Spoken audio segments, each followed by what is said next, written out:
العالمين والعاقبة للمتقين الصلاة والسلام على سيد الأنبياء والمرسلين خاتم النبيين محمد وعلى آله وصحبه أجمعين اما بعد۔ میرے دینی اور ایمانی بھائیوں، بزرگوں اور دوستوں، تعلیم ایک ددھاری تلوار کی طرح، اچھی تعلیم اچھے اثرات دکھاتی ہیں اور بری تعلیم کے برے اثرات ظاہر ہوتے ہیں۔ اس لیے تعلیم کا مسئلہ ہر قوم میں بڑا اہم رہا ہے۔ ہر قوم، ہر ادارہ، ہر ملک اپنے اپنے اعتبار سے اپنا تعلیمی نظام بناتا ہے، اپنا سلیبس تیار کرتا ہے۔ ان کے اپنے مقاصد ہوتے ہیں، ان کی اپنی فکر ہوتی ہے، ان کے اپنے جذبات ہوتے ہیں، جس کے مطابق وہ نئی نسل کو تیار کرنا چاہتی ہے، جس اعتبار سے وہ اپنا مستقبل بنانا چاہتی ہے، اپنے نوجوانوں کو جس رخ پر لے جانا چاہتی ہے، اپنے بچوں کے اندر جس فکر اور جن عقائد کو پیوست کرنا وہ چاہتے ہیں، اس کے مطابق اپنا نظام تعلیم اور اپنا تعلیمی سسٹم، اپنا سلیبس وہ تیار کرتے ہیں، جس کے اثرات وہ اپنے مستقبل میں دیکھتے ہیں۔ آج ہم دنیا کے نظام تعلیم کا جائزہ لیں گے تو معلوم ہوگا کہ ہر ملک کا اپنا نصاب ہے اور ہر ملک اپنے ملک والوں کو اپنے طریقے پر لانا چاہتا ہے۔ حکمرانوں کی جو پالیسی ہوتی ہے، اس پالیسی کے مطابق وہ اپنا نصاب تعلیم ترتیب دیتے ہیں اور اپنی فکر کے لوگوں کو تیار کرنا چاہتے ہیں، اپنی سوچ کے مطابق پوری نئی نسل کو ڈھالنا چاہتے ہیں۔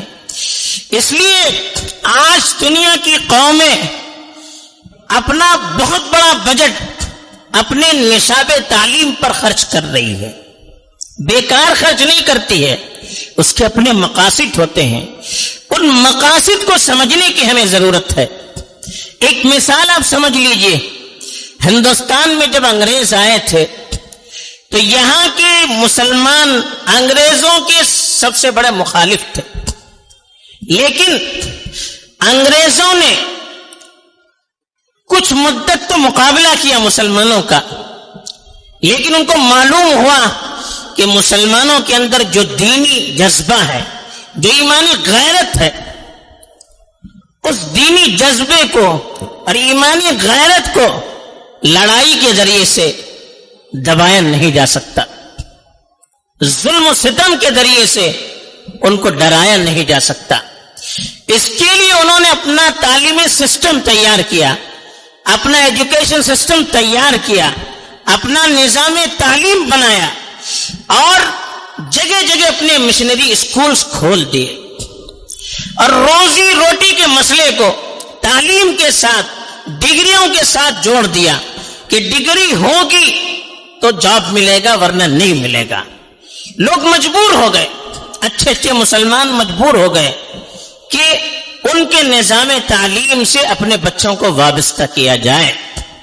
چنانچہ جب مسلم نوجوان ان کے اداروں میں پڑھنے لگے، ان کی گود میں پلنے لگے، ان کی فکروں میں پلنے بڑھنے لگے، تو اس کا نتائج ہم نے دیکھے کہ وہی نوجوان جن کے والدین انگریزوں کے کٹر دشمن تھے، وہ نوجوان جو ان کی اداروں میں پڑھ کر، جو ان کی تعلیم حاصل کر کے پلے بڑھے تھے، وہ ان کے داعی بن گئے، وہ انگریزوں سے بڑھ کر انگریزی نظام کے حامی بن گئے، محافظ بن گئے اور اپنے لوگوں کے ساتھ غداری کرنے لگے اور اپنے لوگوں کے ساتھ لڑنے پر تیار ہو گئے اور اپنے لوگوں کو بیوقوف قرار دینے لگے۔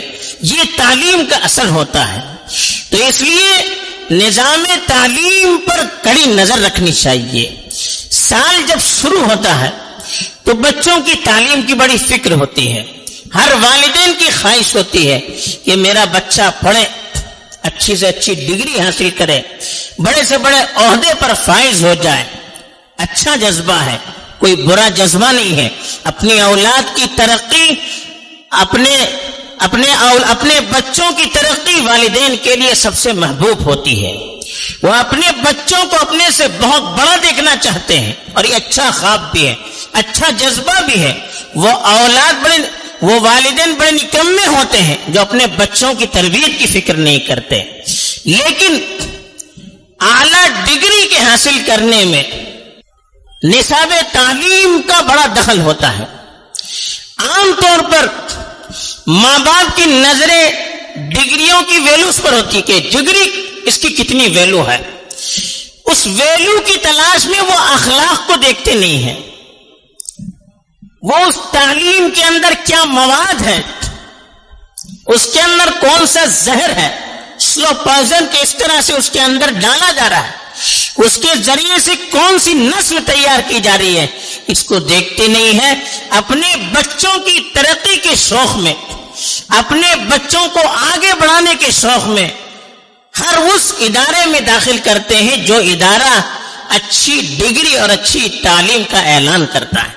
لاکھوں روپیہ اس پر خرچ کرتے ہیں تاکہ میرا بچہ اچھا بن جائے. لیکن اگر ہم نے اپنے بچوں کی تعلیم کے نصاب کو یا ادارے کو اختیار کرنے میں ذرا سی غلطی کی تو یاد رکھیے یہ بچے نہ صرف والدین کے لیے وبال جان بنیں گے بلکہ پوری ملت کے لیے ناسور بن سکتے ہیں. بچوں کی تعلیم کا اثر پوری نسل پر پڑتا ہے، پورے مستقبل پر پڑتا ہے. جیسے بچے تیار ہوں گے ویسے قوموں کا مستقبل تیار ہوگا. ایک بچہ اچھا بنے گا پورا گھرانہ اچھا بنے گا. ایک بچی اچھی بنے گی پورے گھرانے کو اچھا بنائے گی. لیکن اگر ایک بچی کی تربیت کرنے میں غلطی ہو گئی پورا خاندان برباد ہو سکتا ہے. تو اس لیے شروع حال میں ہمیں اپنے بچوں کے لیے ایسے اداروں کو تلاش کرنا چاہیے جہاں تعلیم کے ساتھ ساتھ تربیت بھی اچھی ہوتی ہو، جہاں تعلیم اخلاق کے ساتھ ہوتی ہو، جہاں تعلیم کے ذریعے سے عقائد کو بگاڑا نہیں جاتا ہو، جہاں تعلیم کے ذریعے سے فکروں کو زہر آلود نہیں بنایا جاتا ہو، جہاں تعلیم کے ذریعے سے بے حیائی کو فروغ نہیں دیا جاتا ہو، ایسے اداروں کو تلاش کرنا یہ والدین کے ذمہ فرض ہے. اسلام صرف تعلیم کی دعوت نہیں دیتا ہے، اس تعلیم کی دعوت دیتا ہے جو صحیح بنیادوں پر قائم ہو. اس تعلیم کی طرف رہبری کرتا ہے جس میں اچھی تربیت داخل ہو. بغیر تربیت کے تعلیم زہر ہے، ایسی تلوار کی طرح ہے جس کو استعمال کرنے والا یہ جانتا نہیں کہ کہاں استعمال کیا جائے. تو اس لیے اپنے بچوں کے لیے اچھے اداروں کی فکر کیجیے. انبیاء کو فکر ہوتی تھی. حضرت ابراہیم علیہ السلام نے دعا کی رب ہب لی من الصالحین، کہا میرے پروردگار صالح اولاد مجھے عطا فرما، نیک اولاد مجھے عطا فرما. یہ دعا تھی ان کی. حضرت زکریا علیہ السلام نے بڑھاپے میں دعا کی کہ یا اللہ ایسی اولاد دے یرثنی ویرث آل یعقوب واجعلہ رب رضیہ، جو میرا بھی وارث بن سکے اور یعقوب کی میراث کا بھی وارث بن سکے. ان کی وراثت کیا تھی؟ حضرت زکریا بھی نبی تھے، حضرت یعقوب بھی نبی تھے. ان کی وراثت کیا تھی؟ انبیاء کی وراثت تھی. اور کہا وجعلہ رب رضیہ، اے اللہ ان کو پسندیدہ بنا دیجئے، اپنے نزدیک تو بہتر سے بہتر اپنا لاڈلا بنائیے. اللہ کا محبوب، اللہ کا لاڈلا کون ہوتا ہے؟ جو اس کی دین کا شیدائی ہوتا ہے، جس کی تربیت دین پر ہوتی ہے، جس کے اخلاق دین پر ہوتے ہیں، جس کی فکریں دین پر قائم ہوتی ہیں، جس کے جذبات دین دارانہ ہوتے ہیں، جس کا مزاج دینی ہوتا ہے، وہ اللہ کا محبوب ہوتا ہے, وہ اللہ کا لاڈلا ہوتا ہے, وہ اللہ کا پیارا ہوتا ہے.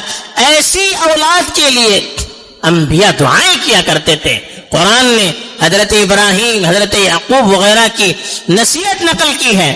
انہوں نے اپنے بچوں کو نصیحت کرتے ہوئے کہا فلا تموتن الا وانتم مسلمون, کہ تمہاری موت اسلام پر آنی چاہیے, مسلمان ہو کر تمہیں مرنا چاہیے. مسلمان ہو کر کب مرے گا بچہ؟ جب اس کی تعلیم اسلام پر ہوگی, اسلامی بنیاد پر ہوگی. اسی لیے حضرت یعقوب علیہ السلام کی نصیحت عام طور پر لوگ نقل بھی کرتے ہیں. قرآن نے بڑے اچھے انداز میں نقل کیا ہے. اپنی موت کے وقت اپنے بچوں کو بلا کر پوچھا تھا ما تعبدون من بعدی, میرے بعد تم کس کی عبادت کرو گے؟ مر رہے ہیں حضرت یعقوب علیہ السلام, خود نبی, ان کے والد نبی, ان کے دادا نبی, نبیوں کی نسل والے, ان کے بیٹے نبی, نبیوں کا خاندان, لیکن مرتے وقت اپنے بچوں سے یہ پوچھ رہے ہیں کہ میرے بعد تم کس کی عبادت کرو گے؟ کیا یہ خوف تھا ان کو کہ ان کے بچے بت پرستی کریں گے؟ لیکن یہ اطمینان لے کر مرنا چاہتے تھے, اللہ کے دربار میں اطمینان کے ساتھ پہنچنا چاہتے تھے کہ یا اللہ, میں نے اپنے بچوں کو دین پر چھوڑا ہے, میں نے اپنے بچوں کو صحیح راستے پر چھوڑا ہے. اس کے لیے مرتے وقت انہیں اطمینان چاہیے تھا. اپنے بچوں کی زبانی وہ سننا چاہتے تھے کہ ان کے جذبات کیا ہیں, وہ کیا وعدہ کرتے ہیں مرتے وقت اپنے باپ کے سامنے. یہ انبیاء کی نصیحتیں تھی. قرآن نے حضرت لقمان کی نصیحت نقل کی ہے.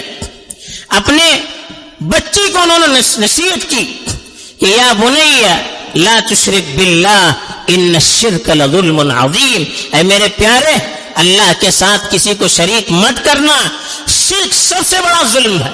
یا بنی اقیم الصلاۃ وامر بالمعروف وانہی عن المنکر واصبر علی ما اصابک.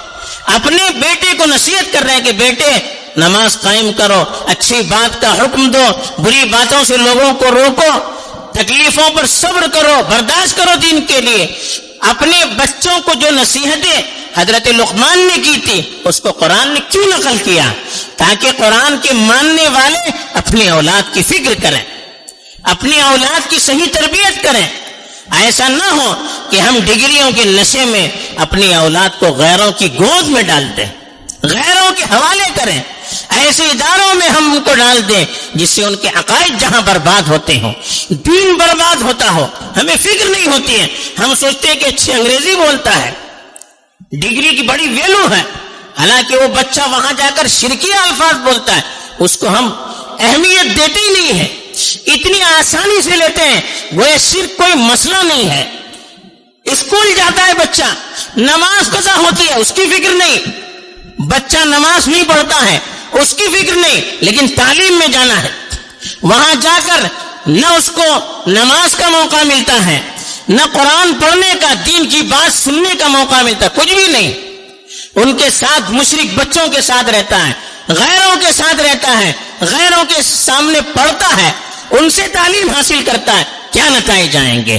اور آج ہمارے ملک میں تو تاریخ کے نام پر اور ثقافت کے نام پر ہندو تہذیب لائی جا رہی ہے, ہندوانہ رنگ میں نصاب تعلیم کو بھرا جا رہا ہے, اور ہم بے فکر ہو کر اپنے بچوں کو ان کے حوالے کر رہے ہیں. کیا چاہتے ہیں ہم اپنے بچوں کا مستقبل کیا بنانا چاہتے ہیں؟ ملت کے حوالے کون سی نسل کرنا چاہتے ہیں ہم؟ کیا اللہ کے یہاں ہمیں جواب دینا نہیں ہے؟ اپنے بچوں کے بارے میں اللہ ہم سے پوچھے گا نہیں؟ قرآن نے صاف ارشاد فرمایا قوا انفسکم واہلیکم نارا, اپنے آپ کو بھی اور اپنی اولاد کو بھی, اپنے گھر والوں کو بھی جہنم کی آگ سے بچائیے. خود بچنے کے لیے نہیں کہا, خود کو بھی بچانے کے لیے کہا, اپنے گھر والوں کو بھی جہنم سے بچانے کے لیے کہا. گھر والوں کو جہنم سے کب بچا سکتے ہیں؟ جب ان کی تعلیم اچھی ہو. ایسے ادارے جہاں پر موجود ہوں, جہاں مسلمان پڑھانے والے ہوں, جہاں نظام سنبھالنے والے مسلمان ہوں, جہاں کی مینجمنٹ مسلمان ہو, وہاں کے لوگ اپنے ملی اور قومی اداروں کو چھوڑ کر غیروں کے حوالے اپنے بچوں کو کریں گے تو پھر وہ اللہ کے پاس کیا جواب دے سکتے ہیں؟ جہاں نظام نہ ہو, مجبوری میں اگر کوئی اپنے بچوں کو ایسے اداروں میں ڈالتا ہے تب ممکن ہے اللہ کے یہاں اس کو عذر پیش کرنے کا موقع مل سکے کہ یا اللہ ہمارے لیے کوئی گنجائش نہیں تھی، لیکن جہاں مواقع موجود ہیں، ادارے موجود ہیں، وسائل موجود ہیں، وہاں کے لوگ اگر اپنے قومی اور ملی اداروں کو چھوڑ کر جن کی بنیاد دین پر ہے، جن کے مقاصد میں دین داخل ہے، جن کے یہاں تربیت کا نظام ہے، اسلامی تعلیمات کا نظام ایک حد تک ہے، اس کو چھوڑ کر غیروں کے حوالے کرتے ہیں، جہاں دین نام کا نہیں ہوتا، جہاں نمازوں کی پابندی نہیں ہوتی ہے، جہاں عقائد بگاڑے جاتے ہیں، جہاں فکریں تبدیل کی جاتی ہیں، ایسے اداروں میں ہم بچوں کو بھیجیں گے، کل کو بچے مسلمان بن کر نکلیں گے، دین کے حامی بن کر نکلیں گے، ملت کے پاسمان بن کر نکلیں گے، کیا ہوگا ان کے اندر؟ کیا اللہ کے پاس جواب ہوگا؟ تو اس لیے سال کا شروع ہے، اپنے بچوں کو اداروں میں داخل کرنے سے پہلے 1000 مرتبہ سوچیے کہ ہم کس کے حوالے کر رہے ہیں۔ تعلیم میں گرچہ کمی ہو گوارا کیجئے، لیکن دین میں کمی گوارا مت کیجئے، اخلاق میں کمی گوارا مت کیجئے، عقائد میں کمزوری گوارا مت کیجئے۔ مرنے کے بعد ڈگریاں کام دینے والی نہیں ہیں، عقائد کام دینے والے ہیں، اعمال کام دینے والے ہیں، اخلاق کام دینے والے ہیں۔ ڈگریاں چھوڑ کر چلا جائے گا، کوئی اس کی حیثیت نہیں ہوگی، اللہ کے یہاں اس کی کوئی قدر و قیمت نہیں ہوگی۔ جو مرنے کے بعد چیز کام دینے والی ہے، جو اخلاق مرنے کے بعد کام دینے والے ہیں، جو اعمال مرنے کے بعد کام دینے والے ہیں، اس پر ہماری زیادہ توجہ ہونی چاہیے۔ اس لیے اس وقت سب سے بڑی ذمہ داری ہے ماں باپ کی کہ اپنے بچوں کے لیے اچھی تعلیم گاہوں کا انتخاب کریں، تاکہ وہ بچے مستقبل میں اسلام کے سپاہی بنے، دین کے داعی بنے اور ملت کے اچھے قائد بنے۔ اللہ تعالی ہم سب توفیق دے، آمین۔ وآخر دعوانا الحمد للہ رب العالمین۔